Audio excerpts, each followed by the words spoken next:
Tony is quite a guy. He went to Green Bay with the guys bowling, and he was at a restaurant, and the waitress came over to one of the other fellows, and she said, "What country is he from? Make him talk some more. I love to hear him talk. Make him talk. Make him talk some more." And here he is, a genuine Yooper.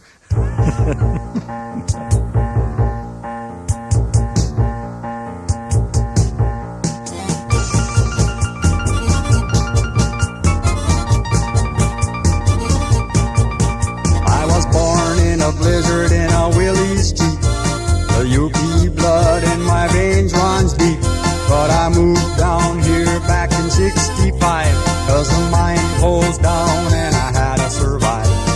Working in the city with a million lights, giving her tar paper day and night.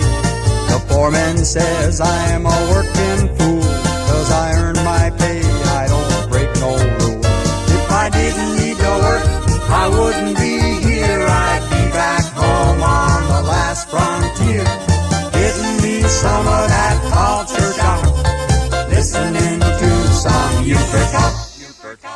Herbie Anderson had a restaurant there, and just a short order restaurant, but some tourists came in one day, and they were about to sit down, and Herbie told Dolphus Vadna, our township supervisor, he said, "Dolphus, how about watching a restaurant for just a minute?" He said, "These people probably only want coffee anyway." He said, "I have to run to the post office, mail some letters." He said, "Would you watch the restaurant? And if they want coffee, give them coffee." And he said, "I'll be back in 10 minutes. He said, "And if they need any hamburgers or anything else, well,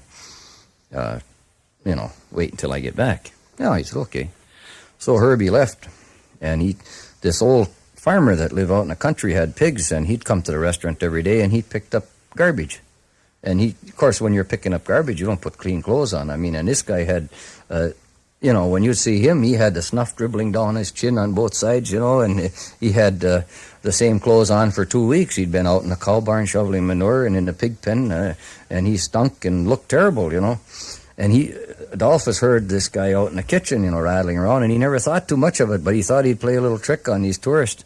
And he went over to him and he said, "What can I do for you?" And he said, "Well, we'd like some coffee, and we'd like to see a menu for breakfast." "Okay." He said, "It's about 11 o'clock. He said, "We'll still serve breakfast."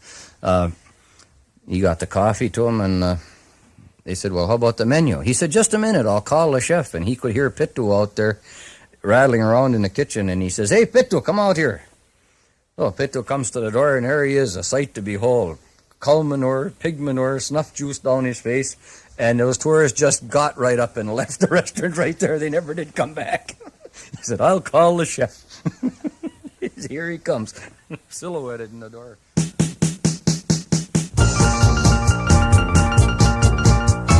Cruising in the Chevy through the cool green pines on a beat-up highway with shot-up signs. Eating a pasty out at Aho's camp, playing 15-2 by the kerosene lamp. Throwing some shoes with the other guys, shooting the breeze and just swatting flies. Getting all laid up on that 6-point pier, cruising the back roads and signing gear. If I didn't need to work, I wouldn't be here. I'd be back home on the last frontier, getting me some of that culture shock, listening to some Yooper Talk. Fingerless Carlson. He got his fingers blasted off in a mine, so naturally they call him Fingerless Carlson. There's so many Carlsons around, you had to have an identification. Nobody have any mercy on anybody over there, You have to think about all these old characters, and think where they went. I like that Park City Bill, though. Park City Bill never worked and never will. He was a character. He had the damnedest laugh you ever heard in your life. I think I got it copied right. He went something like this. And that was his laugh,